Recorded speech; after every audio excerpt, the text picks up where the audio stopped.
ಎಲ್ಲಾ ಕಡೆ ದೇವರು ಇದ್ದಾನೆಂದು ಭ್ರಮೆ ಹುಟ್ಟಿಸ್ತಾರೆ. ಎಲ್ಲಾದ್ರಲ್ಲಿ ದೇವ್ರಿದ್ದಾನೆ ಅಂತ ಸುಳ್ಳು ಹೇಳ್ತಾರೆ. ಸಾಮಾನ್ಯವಾಗಿ ನಮ್ಮ ದೇಶದಲ್ಲಿ ಅಂದರೆ ಭಾರತೀಯ ಸಮಾಜದಲ್ಲಿ ನಾವು ಒಂದು ತಪ್ಪು ಕಲ್ಪನೆಯನ್ನು ನಾವು ಇಟ್ಕೊಂಡಿದ್ದೇವೆ. ಏನಪ್ಪ ಅಂತಂದರೆ ಎಲ್ಲ ಕಡೆ ದೇವರಿದ್ದಾನೆ, ಆಮೇಲೆ ಎಲ್ಲದರಲ್ಲೂ ದೇವರಿದ್ದಾನೆ, ಎಲ್ಲ ಕಡೆ ದೇವರಿದ್ದಾನೆ, ಎಲ್ಲದರಲ್ಲೂ ದೇವರಿದ್ದಾನೆ ಅಂತ ತಿಳ್ಕೊಂಡಿರ್ತಕ್ಕಂಥದ್ದು ನಾವು ಮಾತ್ರ, ಬೇರೆ ಎಲ್ಲೂ ತಿಳ್ಕೊಂಡಿಲ್ಲ. ಆ ಥರ ಯಾವ ದೇಶದಲ್ಲೂ ಕೂಡ ಆ ಥರ ತಿಳ್ಕೊಂಡಿಲ್ಲ, ನಾವು ಮಾತ್ರ ತಿಳ್ಕೊಂಡಿದ್ದೀವಿ.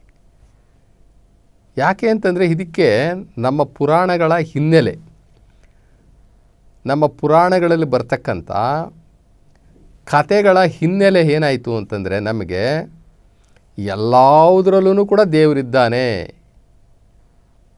ಒಂದು ಕಲ್ಲು ತೊಗೊಂಡ್ರೆ ಇದು ಕಲ್ಲೂ ದೇವರಪ್ಪ, ಕಲ್ಲೊಳಗಡೆ ದೇವರಿದ್ದಾನೆ.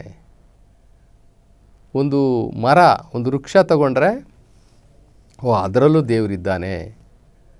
ಒಂದು ಮರ ಗಿಡಗಳು ತಗೊಂಡ್ರೆ ಅದರಲ್ಲೂ ದೇವರಿದ್ದಾನೆ. ಮಣ್ಣಲ್ಲಿ ಅದರಲ್ಲೂ ಇದ್ದಾನೆ, ನೀರಿನಲ್ಲಿ ಅದರಲ್ಲೂ ಇದ್ದಾನೆ. ಇನ್ನು ಯಾವುದರಲ್ಲಿಲ್ಲ? ದೇವರು ಇಲ್ಲದೇ ಇರತಕ್ಕಂಥ ವಸ್ತುನೇ ಇಲ್ಲ ಅಂತ ಹೇಳಿಬಿಡ್ತಾರೆ. ಇನ್ನು ಕೆಟ್ಟದ್ರಲ್ಲೂ ಅವನೇ ಅಂತ ಆಯಿತು. ಕೆಟ್ಟದ್ರಲ್ಲೂ ಇದ್ದಾನೆ, ಎಲ್ಲ ಕೆಟ್ಟ ವಸ್ತುಗಳಲ್ಲೂ ಇದ್ದಾನೆ ಅಂತ ಹೇಳಿ ಎಲ್ಲ ಕಡೆ ಇದ್ದಾನೆ ಅಂತಂದರೆ ಬರೀ ಒಳ್ಳೆಯದಲ್ಲ, ಕೆಟ್ಟ ವಸ್ತುಗಳಲ್ಲೂ ಇದ್ದಾನೆ ಅಂತ ಹೇಳ್ದಂಗಾಯಿತು. ನೋಡ್ರಿ, ಆ ಪರಮಾತ್ಮ, ಆ ಶಿವನ, ಅವನ ದೈವತ್ವವನ್ನು,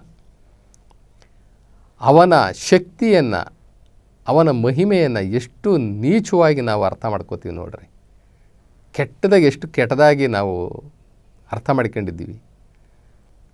ಆ ಪರಮಾತ್ಮ ನಿರಾಕಾರ ಶಿವನ, ಅವನ ಶ್ರೇಷ್ಠತೆ ಏನಿದೆ, ಅವನ ಶಕ್ತಿ ಸಾಮರ್ಥ್ಯ ಏನಿದೆ, ಅವನ ಸದ್ಗುಣಗಳೇನಿದ್ದಾವೆ, ಅವನ ಅಗೋಚರವಾದಂಥ ಅಖಂಡವಾದಂಥ ಮಹಿಮೆಗಳೇನಿದ್ದಾವೆ, ಅದು ನಮಗೆ ಗೊತ್ತಿಲ್ಲ.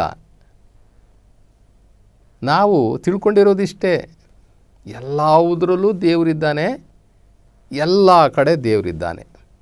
ಇದನ್ನು ಚರ್ಚೆ ಮಾಡೋಕ್ಕೆ ಬಿಡೋದಿಲ್ಲ. ನಮ್ಮ ಹಿರಿಯರು ಇದ್ದಾರಲ್ಲ, ಅವರು ಚರ್ಚೆ ಮಾಡಲಿಕ್ಕೆ ಬಿಡೋದಿಲ್ಲ. ಬೈತಾರೆ, ತರಲೆ ಅಂತಾರೆ, ಬಾಯಿ ಮುಚ್ಚು ಅಂತಾರೆ. ದೇವ್ರ ಬಗ್ಗೆ ಏನೇನೋ ಅಸಹ್ಯವಾಗಿ ಮಾತಾಡ್ತೀಯ, ತಲೆಹರಟೆ ಅಂತ ಹೇಳ್ತಾರೆ. ಅದನ್ನು ವಿಚಾರ ಮಾಡೋಕ್ಕೆ ಬಿಡೋದೇ ಇಲ್ಲ. ಎಲ್ಲವನ್ನು ಕೂಡ ವಿಚಾರ ಮಾಡ್ತೀವಿ. ಚಂದ್ರಲೋಕದಲ್ಲಿ ಏನೈತೆ, ಇಂದ್ರಲೋಕದಲ್ಲಿ ಏನೈತೆ, ಮಂಗಳಲೋಕದಲ್ಲಿ ಏನೈತೆ, ಎಲ್ಲ ಸಂಶೋಧನೆ ಮಾಡಲಿಕ್ಕೆ ಹೋಗ್ತೀವಿ. ಆದರೆ ದೇವ್ರ ವಿಚಾರ ಬಂದಾಗ ಚರ್ಚೆ ಮಾಡೋಕ್ಕೆ ಬಿಡೋದಿಲ್ಲ. ಈಗ ನಾವು ಯಾವುದೋ ಒಂದು ಬೇರೆ ದೇಶದ ಅಥವಾ ಬೇರೆ ಜನಾಂಗದ ಒಂದು ಧರ್ಮಗ್ರಂಥವನ್ನು ಓದಿರ್ತೀವಿ ಅಂತ ತಿಳ್ಕೊಳ್ಳೋಣ. ಅಲ್ಲಿ ನಮಗೇನೋ ಒಂದು ಅರಿವಾಗುತ್ತೆ. ಆ ಅರಿವಾಗಿದ್ದನ್ನು ನಮ್ಮ ನಿಜ ಜೀವನದಲ್ಲಿ ನಡೆಯುವಂತಹ ಆಧ್ಯಾತ್ಮಿಕ ಆಚರಣೆಗಳಿರ್ಬೋದು, ದೈವಿಕ ಆಚರಣೆಗಳಿರ್ಬೋದು, ಅಥವಾ ನಮ್ಮ ದಿನನಿತ್ಯದ ಆಚರಣೆಗಳಲ್ಲಿ ಬದಲಾವಣೆಗಳನ್ನು ಕಂಡಂತಹ ಸಂದರ್ಭದಲ್ಲಿ ನಮ್ಮ ಹಿರಿಯರ ಹತ್ರ ಹೋಗಿ ಚರ್ಚೆ ಮಾಡಲಿಕ್ಕೆ ಹೋದರೆ, ದೇವರ ವಿಚಾರದಲ್ಲಿ ಚರ್ಚೆ ಮಾಡಲಿಕ್ಕೆ ಹೋದರೆ ಬಾಯಿ ಮುಚ್ಕೊಂಡ್ಬಿದ್ದಿರು ಅಂತಾರೆ. ಬಾಯಿ ಮುಚ್ಕೊಂಡ್ಬಿದ್ದರು. ಯಾಕೆ? ಅವ್ರಿಗೆ ಗೊತ್ತಿರೋದು ಇಷ್ಟೇ, ಎಲ್ಲ ಕಡೆ ದೇವರಿದ್ದಾನೆ, ಎಲ್ಲದರಲ್ಲೂ ದೇವರಿದ್ದಾನೆ. ಅದೇ ನಮ್ಮದು ಒಂದು ವಿಷ್ಣು ಪುರಾಣದಲ್ಲಿ ಒಂದು ಕತೆ ಬರ್ತದಲ್ಲ, ವಿಷ್ಣು ಅವತಾರಗಳನ್ನು ಎತ್ತಾನೆ, ಎತ್ತಿ ದುಷ್ಟರನ್ನೆಲ್ಲ ಸಂಹಾರ ಮಾಡಿಬಿಡ್ತಾನೆ, ಶಿಷ್ಟರನ್ನು ಮಾತ್ರ ರಕ್ಷಣೆ ಮಾಡ್ತಾನೆ. ಈಗ ಹಿರಣ್ಯಕಶಿಪು ಕತೆ ತಗೊಳ್ಳೋಣ. ಪ್ರಹ್ಲಾದ, ಹಿರಣ್ಯಕಶಿಪು, ಅದೊಂದು ಪುರಾಣದಲ್ಲಿ ಬರ್ತಕ್ಕಂಥ ಕತೆ. ಆ ಕತೆ ಬರೆದವರು ಕೂಡ ತುಂಬ ಚೆನ್ನಾಗಿ ಪಾತ್ರಧಾರಿಗಳನ್ನು ಸೃಷ್ಟಿಸಿ ಬರೆದಿದ್ದಾರೆ. ಅಲ್ಲಿ ಈ ಹಿರಣ್ಯಕಶಿಪು, ಹಿರಣ್ಯಾಕ್ಷ ಅವ್ರನ್ನೆಲ್ಲ ರಾಕ್ಷಸರು ಅಂತ ಕರೀತಾರೆ. ಯಾಕೆ ಅಂತಂದರೆ ಅವರು ಏಕದೇವ ಆರಾಧಕರು, ಅವರು ಲಿಂಗ ಪೂಜಕರು, ಅವರು ನಿರಾಕಾರ ಶಿವನನ್ನು ಬಿಟ್ಟು ಇನ್ನೊಂದನ್ನು ಅವರು ದೇವರು ಅಂತ ಒಪ್ತಿರಲಿಲ್ಲ. ಅದಕ್ಕೆ ಅವ್ರನ್ನೆಲ್ಲ ರಾಕ್ಷಸರು ಮಾಡಿಬಿಟ್ರು. ಅಲ್ಲಿ 2 ಭಾಗ ಇತ್ತು, ಶೈವರು ಮತ್ತು ವೈಷ್ಣವರು ಅಂತ. ಶೈವರು ಲಿಂಗ ಪೂಜಕರು, ಏಕದೇವ ಆರಾಧಕರು. ವೈಷ್ಣವರು ದೇವತೆಗಳ ಆರಾಧಕರು, ಬಹುದೇವ ಆರಾಧಕರು. ಈಗ ಅವರಿಬ್ಬರಲ್ಲಿ ಆಚರಣೆ ವಿಚಾರದಲ್ಲಿ ಅವಾಗವಾಗ ಕ್ಲಾಶಸ್ ಆಗ್ತಾನೆ ಇತ್ತು. ಈ ಹಿರಣ್ಯಾಕ್ಷ ಮತ್ತು ಹಿರಣ್ಯಕಶಿಪ ಅವರು ಈ ದೇವತೆಗಳ ಪೂಜೆಯನ್ನು ಒಪ್ತಾ ಇರಲಿಲ್ಲ. ಆ ದೇವತೆಗಳ ಹೆಸರಿನಲ್ಲಿ ಹೋಮ ಹವನಗಳನ್ನು ಮಾಡೋದನ್ನು ಒಪ್ತಿರಲಿಲ್ಲ ಅವರು. ನಿರಾಕಾರ ಶಿವ ಒಬ್ಬನೇ ಇರೋದು, ನಿರಾಕಾರ ದೇವರು ಒಬ್ಬನೇ ಇರೋದು, ಅವನು ಲಿಂಗರೂಪಿಯಾಗಿ ಅವನನ್ನು ನಾವು ಪೂಜಿಸಬೇಕು, ನೀವೂ ಹಾಗೆ ಮಾಡಿರಿ ಅಂತ ಹೇಳಿಬಿಟ್ಟು ಅವರು ಬಲಾತ್ಕಾರ ಮಾಡೋರು. ಅದನ್ನು ಒಪ್ಪದೇ ಇರತಕ್ಕಂಥ ಈ ವೈಷ್ಣವರು ಅವರನ್ನು ನೋಡು, ಇವು ನಮ್ಮ ವಿಷ್ಣುವನ್ನೇ ಒಪ್ಪಲ್ಲ, ಇವರು ನಮ್ಮ ವಿಷ್ಣು ಎಂಥ ಪರಾಕ್ರಮಿ, 10 ಅವತಾರಗಳನ್ನು ಎತ್ತಿ ಬಂದು ಬಂದು ಬಂದು ಬಂದು ಈ ಜಗತ್ತನ್ನು ಕಾಯ್ತಾ ಇದ್ದಾನೆ ಅಂತ ಹೇಳಿ ಇವ್ರದ್ದು ಒಂದು ವಾದ. ಅವಾಗ ಹಿರಣ್ಯಾಕ್ಷನನ್ನು ಒಬ್ಬ ರಾಕ್ಷಸನ ಅಂತ ಹೇಳಿ ಸೃಷ್ಟಿಸಿ ಒಂದು ಕತೆ ಬರೀತಾರೆ. ಹಿರಣ್ಯಾಕ್ಷ ಈ ಹರಿಯನ್ನು ಒಪ್ಪೋದಿಲ್ಲ. ಅಂದರೆ ಹರಿಯ ಅವತಾರನಾಗಲಿ ವಿಷ್ಣು ರೂಪದಲ್ಲಿ ಬಂದಂಥ ಹರಿಯ ಅವತಾರಗಳನ್ನು ಅವನು ಒಪ್ಪೋದಿಲ್ಲ. ಇವರೆಲ್ಲ ದೇವತೆಗಳು, ನಾವು ಅವ್ರನ್ನ ಪೂಜೆ ಮಾಡೋದಿಲ್ಲ, ಅವ್ರಿಗೆ ತಲೆ ಬಾಗ್ಸಲ್ಲ ಅಂತ ಹೇಳ್ತಾರೆ. ಆವಾಗ ಹಿರಣ್ಯಾಕ್ಷನ ಮೇಲೆ ಒಂದು ಕತೆ ಬರೀತಾರೆ. ಹಿರಣ್ಯಾಕ್ಷ ಒಬ್ಬ ರಾಕ್ಷಸ, ಅದಕ್ಕೋಸ್ಕರ ಅವನಿಗೆ ದೈವಭಕ್ತಿ ಇಲ್ಲ, ಅವನು ನಮ್ಮ ವಿಷ್ಣುವನ್ನು ಒಪ್ಪಲ್ಲ ಅಂತ ಹೇಳಿ ಒಪ್ಪದೇ ಇರೋದಕ್ಕೋಸ್ಕರ ಅವರ ಮಗ ಹರಿಭಕ್ತನಾಗಿ ಹುಟ್ಟಿ ತಂದೆ ವಿರುದ್ಧವಾಗಿ ನಿಲ್ತಾನೆ ಅನ್ನುವಂತಹ ಕಥೆಯಲ್ಲಿ, ಆ ಕಥಾ ಸಾರಾಂಶದಲ್ಲಿ ಮಗ ಅಪ್ಪನಿಗೆ ಹೇಳ್ತಾನೆ ಹರಿನೇ ದೇವರು ಅಂತ. ಆವಾಗ ತಂದೆ ಹೇಳ್ತಾನೆ ಹರಿ ದೇವರಲ್ಲಪ್ಪ, ಅವನು ದೇವತೆಗಳಿಗೆ ಸಾಲದಲ್ಲಿ ಸೇರ್ತಾರೆ, ನಿರಾಕಾರ ಶಿವನೇ ದೇವರು, ಈ ಲಿಂಗನೇ ದೇವರು ಅಂತ ಹೇಳಿಬಿಟ್ಟು ಹಿರಣ್ಯಕಶಿಪು ಹೇಳ್ತಾನೆ. ಆದರೆ ತನ್ನ ಮಗನೇ ಒಪ್ಪೋದಿಲ್ಲ ಅಂತ ಹೇಳಿ ಕತೆ ಬರೀತಾರೆ. ಮಗನಿಗೂ ಅಪ್ಪನಿಗೂ ವಾದ ವಿವಾದ ಆದಂಥ ಸಂದರ್ಭದಲ್ಲಿ ಹರಿ ಎಲ್ಲ ಕಡೆ ಇದ್ದಾನೆ, ಎಲ್ಲದರಲ್ಲೂ ಇದ್ದಾನೆ ಅಂತ ಹೇಳಿಬಿಡ್ತಾನೆ. ಯಾರು? ಪ್ರಹ್ಲಾದ. ನಿನ್ನ ಹರಿ ಎಲ್ಲಿದ್ದಾನಪ್ಪ ಅಂತ ಹಿರಣ್ಯಕಶಿಪು ಕೇಳಿದಾಗ, ನನ್ನ ಹರಿ ಎಲ್ಲ ಕಡೆ ಇದ್ದಾನೆ, ಎಲ್ಲದರಲ್ಲೂ ಇದ್ದಾನೆ ಅಂತ ಹೇಳಿಬಿಡ್ತಾನೆ. ಎಲ್ಲ ಕಡೆ ಇದ್ದಾನಾ? ಇಲ್ಲಿದ್ದಾನಾ? ಈ ಕಂಬದಲ್ಲೂ ಇದ್ದಾನಾ ಅಂತ ಕೇಳ್ತಾನೆ. ಹೌದು, ಈ ಕಂಬದಲ್ಲೂ ಇದ್ದಾನೆ ಅಂತ ಹೇಳಿದಾಗ ಹಿರಣ್ಯಕಶಿಪು ಗದೆ ತಗೊಂಡು ಆ ಕಂಬವನ್ನು ಓಡಿತಾನೆ. ಓಡಿದಾಗ ಅದರೊಳಗಡೆಯಿಂದ ಉಗ್ರ ನರಸಿಂಹ ಈಚೆ ಬರ್ತಾನೆ. ಇದು ಒಂದು ಕತೆ, ಒಂದು ಕಟ್ಟು ಕತೆ. ಕಂಬದಲ್ಲಿ ಯಾವ ದೇವರು ಒಳಗಡೆ ಸೇರ್ಕೊಳ್ಳೋಕ್ಕೆ ಸಾಧ್ಯ ಇಲ್ಲ. ಇದೆಲ್ಲ ಕತೆ ಬರೆದಿರ್ತಕ್ಕಂಥ ಒಳ್ಳೆಯ ಚಮತ್ಕಾರ. ಒಬ್ಬ ಕಥೆಯನ್ನು ವಿಷ್ಣುವನ್ನೇ ದೇವ್ರನ್ನ ಮಾಡಬೇಕು, ವಿಷ್ಣುನ ಬಿಟ್ಟು ಇನ್ಯಾವ ದೇವರು ಈ ಜಗತ್ತಲ್ಲೇ ಇಲ್ಲ, ವಿಷ್ಣು ಒಬ್ಬನೇ ದೇವರು ಅನ್ನುವಂಥದ್ದನ್ನು ಎತ್ತಿ ಹಿಡಿಬೇಕಾಗಿರ್ತಕ್ಕಂಥ ಕಥೆಗಾರ ಏನು ಮಾಡ್ದ, ಇಲ್ಲಿ ಈ ರೀತಿ ಕಥೆಯನ್ನು ಬರೆದು ಹಿರಣ್ಯಾಕ್ಷನನ್ನು ಕೊಲ್ಲಿಸ್ತಾರೆ. ಆ ಉಗ್ರ ನರಸಿಂಹನಿಂದ ಹಿರಣ್ಯಾಕ್ಷನನ್ನು ಕೊಲಿಸುವಂಥದ್ದು. ಆವಾಗ ಜನಸಾಮಾನ್ಯರಿಗೆ ಏನಾಯಿತು ಅಂತಂತಂದರೆ, ದೇವರು ಎಲ್ಲ ಕಡೆ ಇದ್ದಾನೆ, ಎಲ್ಲದರಲ್ಲೂ ಇದ್ದಾನೆ ಅನ್ನುವಂಥದ್ದಕ್ಕೆ ಒಂದು ಕತೆ, ಒಂದು ಪ್ಲಾಟ್ಫಾರಮ್ ಆಗಿ ನಮಗೆ ನಿಂತ್ಕೊಂತು. ಹೀಗಾಗಿ ನಮ್ಮ ದೇಶದಲ್ಲಿ ಎಲ್ಲದರಲ್ಲೂ ದೇವರಿದ್ದಾನೆ, ಎಲ್ಲ ಕಡೆ ದೇವರಿದ್ದಾನೆ ಅನ್ನುವಂಥದ್ದು ಮೈಂಡಲ್ಲಿ ಫಿಕ್ಸ್ ಆಗೋಯ್ತು. ನೋಡಿ, ದೇವರು ಒಬ್ಬನೇ, ಅವನು ನಿರಾಕಾರ, ಅವನ ಹೆಸರು ಶಿವ, ಅವನು ತ್ರೈಲೋಕದೊಡೆಯ, ಅವನು ತ್ರೈಜಗದ ಕರ್ತ, ಸ್ವರ್ಗ ಮರ್ತ್ಯ ಪಾತಾಳಕ್ಕೆಲ್ಲ ಒಬ್ಬನೇ ಒಬ್ಬ. ಅವನು ಈ ವಸ್ತು ರೂಪದಲ್ಲಿದ್ದರೆ, ಆ ಶಿವನು ಈ ವಸ್ತು ರೂಪದಲ್ಲಿದ್ದರೆ ಈ ವಸ್ತುಗಳೆಲ್ಲ ಒಂದಿನ ನಾಶ ಆಗುತ್ತಲ್ಲ.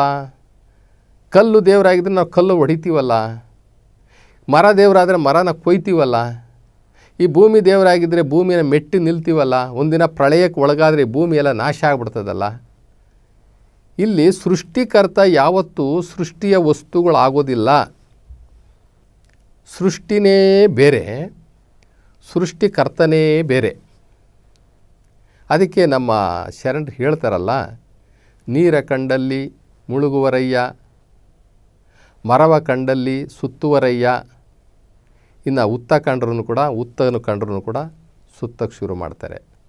ಬೆಟ್ಟ ಕಂಡ್ರೆ ಇಲ್ಲ ಬೆಟ್ಟ ಹತ್ಕೊಂಡು ದೇವ್ರು ನೋಡೋಕ್ಕೆ ಅಂತ ಹೋಗ್ತಾರೆ, ಇಲ್ಲಾಂದರೆ ಬೆಟ್ಟನೇ ಸುತ್ತಬಿಡ್ತಾರೆ. ಆದರೆ ಇವನ್ನೆಲ್ಲವನ್ನು ಕೂಡ ಇಟ್ಟಂಥವನು ಆ ಒಬ್ಬ ಇದ್ದಾನೆ, ಆ ದೇವ್ರಂತ ಒಬ್ಬ ಇದ್ದಾನೆ, ಒಬ್ಬ ಪರಮಾತ್ಮ ಶಿವ ಅಂತ ಇದ್ದಾನೆ ಅನ್ನುವಂಥದ್ದೇ ಇವರಿಗೆ ಗೊತ್ತಿಲ್ಲ ಅಂತಂತಂದರೆ, ಅವನ ಸೃಷ್ಟಿಯ ವಸ್ತುಗಳೇ ಇವರಿಗೆ ದೇವ್ರಂಗೆ ಕಾಣಿಸ್ಬಿಟ್ರೆ ಏನು ಮಾಡೋದು? ಅದಕ್ಕೆ ನಮ್ಮ ಶರಣರು ಭಾಳ ಪಶ್ಚಾತ್ತಾಪದಿಂದ ಹೋಗ್ತಾರೆ. ಒಣಗುವ ಮರವ, ಬತ್ತುವ ಜಲವ ನೆಚ್ಚಿ ನಡೆಯುವವರು ನಿಮ್ಮನ್ನೆತ್ತಬಲ್ಲರಯ್ಯ. ಇವೆಲ್ಲ ಒಂದು ದಿನ ನಾಶ ಆಗ್ತದೆ. ಆದರೆ ಈ ನಾಶ ಆಗೋದನ್ನೇ ಇವರು ದೇವರು ಅಂತ ಕರೀತಾರೆ ಅಂತಂದಮೇಲೆ ಇವನ್ನೆಲ್ಲ ಇಟ್ಟವನು ನೀನು ಅನ್ನುವಂಥದ್ದು ಪರಿಜ್ಞಾನನೇ ನಮ್ಮ ಜನಗಳಿಗಿಲ್ವಲ್ಲ ಅಂಥೇಳಿ ಶರಣರು ಬಹಳ ನೊಂದ್ಕೊಳ್ತಾರೆ. ಇನ್ನು ಈ ಆಯಿತು ಒಪ್ಕೊಳ್ಳೋಣ, ಈಗ ಎಲ್ಲ ದೇವ್ರುಗಳು ಅದು ದೇವರು ಇದು ದೇವರು ಇದು ದೇವರು ಇದು ದೇವರು ಅಂತ ಹೇಳಿಬಿಟ್ಟು ನಾವು ಒಪ್ಕೊಂಬಿಟ್ವಿ, ಪೂಜೆನೂ ಮಾಡಿಬಿಟ್ವಿ, ನಮ್ಮ ಭಕ್ತಿನೂ ಸಮರ್ಪಣೆ ಮಾಡಿಬಿಟ್ವಿ. ಮತ್ತು ಸುಮ್ಮನೆ ಆಗಬೇಕಲ್ಲ, ಮತ್ತು ಇನ್ನೊಂದು ದೇವ್ರನ್ನ ಯಾಕೆ ಹುಡ್ಕೊಂಡು ಹೋಗ್ತಾರೆ? ಇನ್ನೊಂದು ದೇವ್ರನ್ನ ಹುಡ್ಕೊಂಡು ಹೋಗ್ತಾರೆ. ಅವ್ರಿಗೆ ಸಮಾಧಾನ ಆಗಲಿಲ್ಲ. ಈಗ ಬೆಟ್ಟ ಹತ್ಕೊಂಡು ಯಾವುದೋ ಒಂದು ದೇವ್ರಿಗೆ ಹೋಗಿದ್ರು, ಇರೋದನ್ನೆಲ್ಲ ಕೊಟ್ಟರು, ತಲೆನೂ ಬೋಳಿಸ್ಕೊಂಡ್ರು, ಬಂದರು ಅಂತ ಇಟ್ಕೊಳ್ಳಿ. ಸಮಾಧಾನ ಆಗಬೇಕಲ್ಲ, ದೇವ್ರಿಗೆ ಹೋಗಿದ್ದೋ ನಾವು ದೇವರನ್ನು ಕಂಡುಬಿಟ್ಟು ಬಂದೋ ಸಮಾಧಾನ ಆಗಬೇಕಲ್ಲ. ಸ್ವಲ್ಪ ದಿನ ಆದಮೇಲೆ ಅದನ್ನು ಬಿಡ್ತಾರೆ, ಇನ್ನೊಂದು ದೇವ್ರಿಗೆ ಹೋಗ್ತಾರೆ. ಯಾಕೆ ಅಂತಂದರೆ ಅವರ ಕಣ್ಣು ಒಪ್ಪಿರಬಹುದು, ಅವರ ಮನಸ್ಸು ಒಪ್ಪಿರಬಹುದು, ಅವರ ಬುದ್ಧಿ ಒಪ್ಪಿರ್ಬೋದು ಅದು ದೇವರು ಅಂತ. ಆದರೆ ಅವರ ಆತ್ಮ ಒಪ್ಪಿಲ್ಲ. ಇದನ್ನು ಸ್ಪಷ್ಟವಾಗಿ ನಾವು ಅರ್ಥ ಮಾಡ್ಕೋಬೇಕು. ಅವರ ಆತ್ಮ ಒಪ್ಪಿಲ್ಲ. ಆತ್ಮಕ್ಕೆ ಯಾರೂ ಯಾಮಾರ್ಸೋಕ್ಕಾಗಲ್ಲ. ಏಕೆಂದರೆ ಆತ್ಮ ಅದು ಪರಮಾತ್ಮನ ಅಂಶ. ಅದು ಶಿವಲೋಕದಿಂದ ಭೂಲೋಕಕ್ಕೆ ಬಂದಿರತಕ್ಕಂಥ ಅದೊಂದು ಚೈತನ್ಯ. ಅದನ್ನು ಯಾಮಾರ್ಸೋಕ್ಕೆ ಯಾರ ಕೈನಲ್ಲೂ ಆಗಲ್ಲ. ಆತ್ಮಕ್ಕೆ ತೃಪ್ತಿ ಆಗಲಿಲ್ಲ. 108 ದೇವರುಗಳಿಗೆ ನೀವು ಹೋದ್ರೂ ಕೂಡ ಇವ್ಯಾವ ದೇವರಲ್ಲ ಅಂತ ಹೇಳ್ಬಿಟ್ಟು ತಾತ್ಕಾಲಕ್ಕೆ ನಿಮ್ಮ ಬುದ್ಧಿ, ನಿಮ್ಮ ಮತಿ ಅಥವಾ ನಿಮ್ಮ ಮನಸ್ಸು ಒಪ್ಕೊಂಡ್ರೂ ಕೂಡ 1-2-3 ದಿನಕ್ಕೆ ಮತ್ತೆ ಆತ್ಮ ಏನು ಮಾಡ್ತದೆ, ಪರಮಾತ್ಮನನ್ನು ನೋಡಬೇಕು ಅಂತ ತವಕ ಪಡುತ್ತೆ. ಅದಕ್ಕೆ ನಾವು ತೋರಿಸೋದು ದೇವರುಗಳು ಅದಕ್ಕೆ ಮೆಚ್ಚುಗೆ ಆಗೋದಿಲ್ಲ. ಆತ್ಮಕ್ಕೆ ಬೇಕು ಪರಮಾತ್ಮ, ನದಿಗೆ ಬೇಕು ಸಮುದ್ರ. ಯಾಕೆಂದರೆ ಸಮುದ್ರದಿಂದಲೇ ನದಿ ಆಗಿದ್ದು, ಸಮುದ್ರದ ನೀರೇ ನದಿ ಆಗಿ ಮತ್ತೆ ಸಮುದ್ರ ಸೇರೋದು. ಹಾಗೆ ಆ ಪರಮಾತ್ಮನಿಂದ ಆದಂತಹ ಈ ಆತ್ಮ ಮತ್ತೆ ಪರಮಾತ್ಮನಲ್ಲೇ ಸೇರಬೇಕು ಅಂತ ಹಂಬಲಿಸುತ್ತೆ. ಅದನ್ನು ನಾವು ಯಾರೂ ಯಾಮಾರ್ಸೋಕ್ಕಾಗಲ್ಲ. ಆ ನಿರಾಕಾರ ಶಿವನ್ನ ಬಿಟ್ಟು ಇನ್ಯಾವುದನ್ನು ತೋರಿಸಿರೂ ಕೂಡ ಅದು ನಿಮಗೋಸ್ಕರ 1-2 ದಿನ ಸುಮ್ಮನೆ ಇರ್ತದೆ, ತಿರ್ಗಾ ಹಂಬಲ ಸ್ಟಾರ್ಟ್ ಆಗುತ್ತೆ. ಆದ್ದರಿಂದ ನಾವು ನಿರಾಕಾರ ಶಿವನನ್ನು ತೋರಿಸಿದ ದಿನವೇ ಆತ್ಮ ತೃಪ್ತಿಯಾಗುತ್ತೆ. ಆಮೇಲೆ ನೀವು ಯಾವ ದೇವ್ರಿಗೆ ಹೋಗೋದು ಕೂಡ ಅದು ಒಪ್ಪಲ್ಲ. ದೇವ್ರು ಸಿಕ್ಕಾಯ್ತಲ್ಲ ಮತ್ತಿನ್ಯಾಕೆ, ಎಲ್ಲಿಗೆ ಹೋಗೋದು, ಬೇಡ ಬೇಡ ಅಂತದೆ, ಅಲ್ಲಿಗೆ ನಿಲ್ಲಿಸ್ಬಿಡ್ತದೆ. ಈ ಕೆಲವು ಸಮುದಾಯದವರು ಅವ್ರಿಗೆ ದೇವ್ರು ಸಿಕ್ಕಿದ್ದಾನೆ, ನೀವು ಅವ್ರ ಕೈ ಕತ್ತರಿಸ್ತೀವಿ, ತಲೆ ತೆಗಿತೀವಿ ಅಂದರೆ ಇನ್ನೊಂದು ದೇವ್ರಿಗೆ ಹೋಗೋದಿಲ್ಲ. ನೀವು ಯಾವ ಸಮುದಾಯ ಅಂತ ನೀವೇ ಅರ್ಥ ಮಾಡ್ಕೊಳ್ಳಿ. ಅದು ಯಾವ ಸಮುದಾಯ ಯಾವ ದೇವ್ರುಗಳಿಗೆ ಹೋಗೋದಿಲ್ಲ ಅನ್ನೋದು ನೀವೇ ಅರ್ಥ ಮಾಡ್ಕೊಳ್ಳಿ. ನಾವು ಆ ನಿರಾಕಾರ ಶಿವನನ್ನು ಬಿಟ್ಟು ಇನ್ನು ಯಾವ ದೇವ್ರಿಗೆ ಹೋದ್ರೂ ಕೂಡ ನಿಮಗೆ ಅಲ್ದಾಟ ತಪ್ಪಲ್ಲ. ನೀವು ಸ್ಟಾಪ್ ಮಾಡೋದಿಲ್ಲ. ಎಷ್ಟು ದೇವ್ರುಗಳಿಗೆ ಹೋದ್ರೂ ಮತ್ತಷ್ಟು ದೇವ್ರುಗಳಿಗೆ ಹೋಗಬೇಕು, ಆ ದೇವ್ರುಗಳಿಗೆ ಹೋದರೆ ಮತ್ತಷ್ಟು ದೇವ್ರುಗಳಿಗೆ ಹೋಗಬೇಕು ಅಂತ ಅನಿಸುತ್ತೆ ಹೊರತು ಆ ನಿರಾಕಾರ ಶಿವನನ್ನು ಆತ್ಮಕ್ಕೆ ಪರಿಚಯ ಮಾಡಿಕೊಡುವವರೆಗೆ ನಿಮಗೆ ಸುತ್ತಾಟ ತಪ್ಪೋದೇ ಇಲ್ಲ. ದೇವರು ಎಲ್ಲ ಕಡೆ ಯಾಕಿರಬೇಕು, ಎಲ್ಲಿರ್ತಾನೆ? ತುಟ್ಟ ತುದಿಯಲ್ಲಿ, ಬ್ರಹ್ಮಾಂಡದ ತುಟ್ಟ ತುದಿಯಲ್ಲಿದ್ದಾನೆ. ಅಲ್ಲಿಂದ 3 ಲೋಕಗಳನ್ನು ಆಳ್ತಾನೆ. ಇವಾಗ ನಮ್ಮದು ಕೇಂದ್ರ ಸರ್ಕಾರ ಡೆಲ್ಲಿನಲ್ಲಿದೆ, ಅಲ್ಲಿಂದ ಈ ಭಾರತ ದೇಶದ ಭೂಪಟವನ್ನೆಲ್ಲ ಆಳ್ತಾ ಇಲ್ವಾ? ಈ ಆಕಾಶವಾಣಿ ಬೆಂಗಳೂರಲ್ಲಿದೆ. ಅದರ ರಿಸೀವಿಂಗ್ ಸ್ಟೇಷನ್ಸು ಬೇರೆ ಬೇರೆ ಕಡೆನೂ ಇದ್ದಾವೆ. ಅದರ ಮುಖಾಂತರ ಇಡೀ ವ್ಯಾಪ್ತಿಯನ್ನು ಆಕಾಶವಾಣಿ ಆಗಲಿ ದೂರದರ್ಶನ ಆಗಲಿ ಅಲ್ಲಿಂದ ಮಾನಿಟರ್ ಮಾಡ್ತಾ ಇಲ್ವಾ? ಮಾಡ್ತಾ ಇದ್ದಾವೆ. ಎಲ್ಲ ಕಡೆ ಇರಲಿಕ್ಕೆ ಸಾಧ್ಯನಾ? ಈಗ ಚಂದ್ರಲೋಕಕ್ಕೆ ಒಂದು ರಾಕೆಟನ್ನು ಉಡಾವಣೆ ಮಾಡಿದ್ದಾರೆ. ಅದನ್ನು ನಾವು ಹೋಗಿದ್ದೀವಿ ಅಲ್ಲಿಗೆ? ಇಲ್ಲ, ನಾವು ಇಲ್ಲಿ ನಿಂತ್ಕೊಂಡೆ ರಿಮೋಟ್ ಮಾಡ್ತಾ ಇಲ್ವಾ? ಒಬ್ಬ ಮನುಷ್ಯನಿಗೆ ಇಲ್ಲಿಂದ ಹಿಡ್ಕೊಂಡು ಚಂದ್ರಲೋಕದವರೆಗೆ ರಿಮೋಟ್ ಮಾಡ್ತಾನೆ ಅನ್ನೋದಾದರೆ, ಈ ಸೃಷ್ಟಿಯನ್ನೇ ತನ್ನ ಕೈನಲ್ಲಿಟ್ಕೊಂಡು ಲಾಲನೆ ಮಾಡ್ತಾ ಇರ್ತಕ್ಕಂಥ ಭಗವಂತನಿಗೆ, ಶಿವನಿಗೆ ಇವನು ಎಲ್ಲ ಕಡೆ ಇದ್ಕೊಂಡೇ ಮಾಡಬೇಕಾ? ಅವನು ಅಲ್ಲಿದ್ಕೊಂಡೇ ನೋಡ್ತಾನೆ, ಅಲ್ಲಿದ್ಕೊಂಡೇ ಮಾನಿಟರ್ ಮಾಡ್ತಾನೆ ಎಲ್ಲವನ್ನು. ಅವನಿಗೆ ಈ ಭೂಲೋಕ ಅಂತಕ್ಕಂಥದ್ದು, ಈ ಬ್ರಹ್ಮಾಂಡ ಅಂತಕ್ಕಂಥದ್ದು ಒಂದು ಸಣ್ಣ ಚೆಂಡಿರ್ಬೋದು, ಅಥವಾ ಒಂದು ಸಣ್ಣ ಮನೆ ಥರ ಇರ್ಬೋದು ಅವನಿಗೆ. ಅದನ್ನು ಬಿಟ್ಟುಬಿಟ್ಟು ನಾವು ಎಲ್ಲ ಕಡೆನೂ ಇದ್ದಾನೆ, ಇಲ್ಲಿದ್ದಾನ ಹೌದು, ಅಲ್ಲಿದ್ದಾನ ಹೌದು, ಇಲ್ಲಿದ್ದಾನೆ, ಈ ಕೋಣೆನಲ್ಲಿದ್ದಾನ, ಈ ಕಂಬದಲ್ಲಿದ್ದಾನ, ಈ ಮರದಲ್ಲಿದ್ದಾನ, ಹೌದು ಹೌದು ಹೌದು ಹೌದು. ಏನು ಅವನ ಶ್ರೇಷ್ಠತೆ ಏನಾಯಿತು? ಅವನ ಘನತೆ ಏನಾಯಿತು? ದೇವರ ಘನತೆ ಏನಾಯಿತು? ಈ ಬಾತ್ರೂಮಲ್ಲೇ ಇದ್ದಾನ? ಆ ಬಾತ್ರೂಮಲ್ಲೇ ಇದ್ದಾನೆ. ಏನಿದು? ದೇವರ ವ್ಯಕ್ತಿತ್ವಕ್ಕೆ, ದೇವರ ಶ್ರೇಷ್ಠತೆಗೆ ಅವನಿಗೆ ಎಷ್ಟು ನಾವು ಕೇವಲ ಮಾಡಿದ್ವಲ್ವ. ಅದರಿಂದ ದೇವರು ಕೈಲಾಸದಲ್ಲಿ ಅಂದರೆ ಶಿವಲೋಕದಲ್ಲಿ ಈ ಜಗತ್ತಿನ ಬ್ರಹ್ಮಾಂಡದ ತುಟ್ಟ ತುದಿಯಲ್ಲಿ ಬೆಳಕಿನ ರೂಪದಲ್ಲಿದ್ದಾನೆ. ಅಲ್ಲಿಂದಲೇ ಇಷ್ಟನ್ನು ಕೂಡ ಮಾನಿಟರ್ ಮಾಡ್ತಾನೆ. ಅವನು ಸರ್ವಶ್ರೇಷ್ಠ. ಅವನು ಈ ಜಗತ್ತನ್ನೇ ಉದ್ಭವ ಮಾಡಿದ್ದಾನೆ. ಈ ಜಗತ್ತನ್ನು ಉದ್ಭವ ಮಾಡಿ ಈ ಸಕಲಗಳನ್ನು ಕೂಡ ಅವನೇ ಮಾಡಿದ್ದಾನೆ. ಹಂಗಿರುವಾಗ ಅವನು ಅದರೊಳಗಡೆ ಇರಬೇಕು ಅಂತ ಏನಿದೆ? ಈಗ ಉದಾಹರಣೆಗೆ ನಮ್ಮಲ್ಲಿ ಕುಂಬಾರರಿದ್ದಾರೆ. ಕುಂಬಾರ ಮಡಿಕೆಯನ್ನು ಮಾಡ್ತಾನೆ.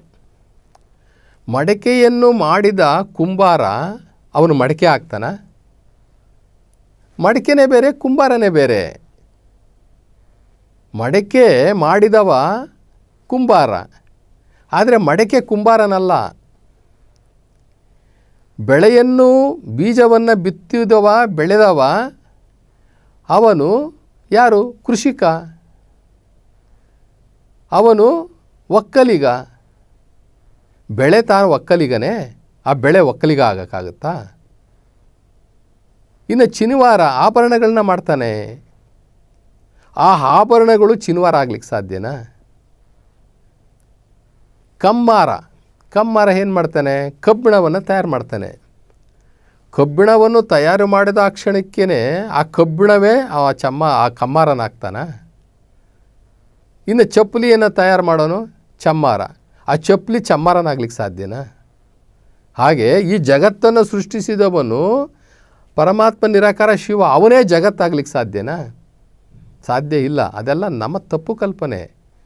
ನಾವು ಅವನ ಮಟ್ಟಕ್ಕೆ ನಾವು ಹೋಗಿ ಅವನನ್ನು ಅರ್ಥ ಮಾಡಿಕೊಳ್ಳುವಂತಹ ಜ್ಞಾನ, ಆ ದಿವ್ಯ ಚಕ್ಷು, ಅಂತರ್ಚಕ್ಷು, ಆ ದಿವ್ಯ ಜ್ಞಾನ ನಮಗೆ ಇಲ್ಲದೇ ಇರೋದ್ರಿಂದ ನಾವೇನು ಮಾಡ್ತಾಯಿದ್ದೀವಿ ಅಂತಂದರೆ, ಅವನ ಆ ಘನತೆಗೆ, ಅವನ ದೈವತ್ವಕ್ಕೆ, ಆ ಪರಮಾತ್ಮ ಶಿವನ ದೈವತ್ವಕ್ಕೆ ಧಕ್ಕೆ ಬರೋ ರೀತಿಯಲ್ಲಿ ನಾವು ನಡ್ಕೋತಾ ಇದ್ದೀವಿ. ಎಲ್ಲ ಕಡೆ ಆ ಶಿವ ಇರ್ಲಿಕ್ಕೆ ಸಾಧ್ಯ ಇಲ್ಲ, ದೇವರು ಇರ್ಲಿಕ್ಕೆ ಸಾಧ್ಯನೇ ಇಲ್ಲ. ಬ್ರಹ್ಮಾಂಡವನ್ನು ರಚಿಸಿದ ಕ್ಷಣಕ್ಕೆ ಬ್ರಹ್ಮಾಂಡದೊಳಗಡೆ ಎಲ್ಲ ವಸ್ತುಗಳಲ್ಲಿ ಅವನು ಯಾಕಿರಬೇಕು? ನೋಡಿ ಎಷ್ಟು ಚೆನ್ನಾಗಿ ನಮ್ಮ ಶರಣರು ಹೇಳಿದ್ದಾರೆ, ಎಷ್ಟು ಚೆನ್ನಾಗಿ ಹೇಳಿದ್ದಾರೆ ನೋಡಿ. ಕಮ್ಮಾರನು ಕಬ್ಬಿಣವನ್ನು ಮಾಡಿದ ತಕ್ಷಣಕ್ಕೆ ಕಬ್ಬಿಣ ಕಮ್ಮಾರನಾಗುವುದಿಲ್ಲ. ಮಡಿಕೆಯನ್ನು ಮಾಡಿದಂತಹ ಕುಂಬಾರ, ಆ ಮಡಿಕೆ ತಾನು ಕುಂಬಾರನಲ್ಲ. ವ್ಯವಸಾಯವನ್ನು ಮಾಡಿ ಬೆಳೆಯನ್ನು ತೆಗೆಯುವಂತಹ ಒಕ್ಕಲಿಗ ತಾನು ಆ ಬೆಳೆ ಆಗುವುದಿಲ್ಲ. ಆದ್ದರಿಂದ ಈ ಸೃಷ್ಟಿಯನ್ನು ಸೃಷ್ಟಿಸಿದ ಪರಮಾತ್ಮನು ಈ ಸೃಷ್ಟಿ ಒಳಗಡೆ ಇಲ್ಲ. ಅವನು 3 ಲೋಕದ ಒಡೆಯನಾಗಿದ್ದಾನೆ. 3 ಲೋಕದ ಒಡೆಯನಾಗಿದ್ದು ಅವನು ಶಿವಲೋಕದಲ್ಲಿದ್ದು ಅಲ್ಲಿಂದಲೇ ಈ 3 ಲೋಕಗಳನ್ನು ಸಹ ಅವನು ನಿರ್ವಹಣೆ ಮಾಡ್ತಾ ಇದ್ದಾನೆ, ಪೋಷಣೆ ಮಾಡ್ತಾ ಇದ್ದಾನೆ. ಅವನನ್ನು ನಾವು ಮನುಷ್ಯನ ಮಟ್ಟಕ್ಕಾಗಲಿ ಅಥವಾ ಮನುಷ್ಯನ ದೇವರ ಮಟ್ಟಕ್ಕಾಗಲಿ ತೊಗೊಂಡು ಹೋದರೆ ದೇವರ ವ್ಯಕ್ತಿತ್ವಕ್ಕೆ ನಮಗೆ ಅಪಚಾರ ಮಾಡ್ದಂಗೆ ಆಗುತ್ತೆ. ಅವು ಏನಾದರೂ ದೇವರು ಈ ಭೂಮಿ ಮೇಲೆ ಬಂದ್ಬಿಟ್ಟಿದ್ರೆ ಅವನಿಗೂ ಪ್ರಳಯ ಆಗ್ತಾಯಿತ್ತು, ಅವನು ಪಾಪ ಪುಣ್ಯಗಳಿಗೆ ಭಾಗಿಯಾಗ್ತಾ ಇದ್ದ. ಸ್ವರ್ಗ ನರಕ, ಇನ್ನು ಸ್ವರ್ಗ ನರಕ ಅಂತ ಯಾಕೆ ಮಾಡಬೇಕಾಯಿತು? ಬೇಕಾಗಿರಲೇ ಇಲ್ಲ. ಪಾಪ ಪುಣ್ಯ ಅಂತ ಯಾಕೆ ಮಾಡಬೇಕಾಯಿತು? ಯಾಕಂದರೆ ದೇವರೇ ಇಲ್ಲೇ ಇದ್ಬಿಟ್ಟಿದ್ನಲ್ಲ, ಇದನ್ನೇ ಸ್ವರ್ಗ, ಇದನ್ನೇ ನರಕ ಆಗಿಬಿಡ್ತಿತ್ತು. ಇನ್ನು ಪಾಪ ಪುಣ್ಯ ಅಂತಕ್ಕಂಥದ್ದು, ಸ್ವರ್ಗ ನರಕ ಅಂತಕ್ಕಂಥದ್ದು, ಭಕ್ತ ಮತ್ತು ಭಗವಂತ ಅಂತಕ್ಕಂಥ ಭೇದ ಭಾವ ಯಾವುದೂ ಇರ್ತಿಲ್ಲ. ಪಾಪ ಏನೂ ಎಲ್ಲ ಕಲಸಿ ಮೆಣಸಿನ್ಕಾಯಿ ಆಗ್ಬಿಡ್ತಿತ್ತು, ಎಲ್ಲ ಒಂದೇ ಆಗ್ಬಿಡ್ತಿತ್ತು. ಈಗ ದೇವರು ಇಲ್ಲೇ ಇದ್ದಿದ್ರೆ ಪ್ರಳಯ ಯಾಕೆ ಆಗ್ತಿತ್ತು? ದೇವರು ನಮ್ಮ ಜೊತೆಯಲ್ಲಿ ಎಲ್ಲದರಲ್ಲಿ ಇದ್ದಿದ್ರೆ, ನಮ್ಮ ಒಳಗಡೆ ಇದ್ದಿದ್ದರೆ ವ್ಯಕ್ತಿನೇ, ಇವು ಕೆಲವು ಕಡೆ ವ್ಯಕ್ತಿನೇ ದೇವರು ಅಂತಾರೆ, ಮನುಷ್ಯನೇ ದೇವರು ಅಂತಾರೆ. ಮನುಷ್ಯನೇ ದೇವರಾದರೆ ಮನುಷ್ಯ ಯಾಕೆ ಸುಳ್ಳು ಹೇಳ್ತಾನೆ? ಮನುಷ್ಯ ಯಾಕೆ ಮೋಸ ಮಾಡ್ತಾನೆ, ಕಳ್ತನ ಮಾಡ್ತಾನೆ? ಮನುಷ್ಯ ಯಾಕೆ ಕೊಲೆ ಮಾಡ್ತಾನೆ? ಮನುಷ್ಯ ಯಾಕೆ ಜೈಲಿಗೆ ಹೋಗ್ತಾನೆ?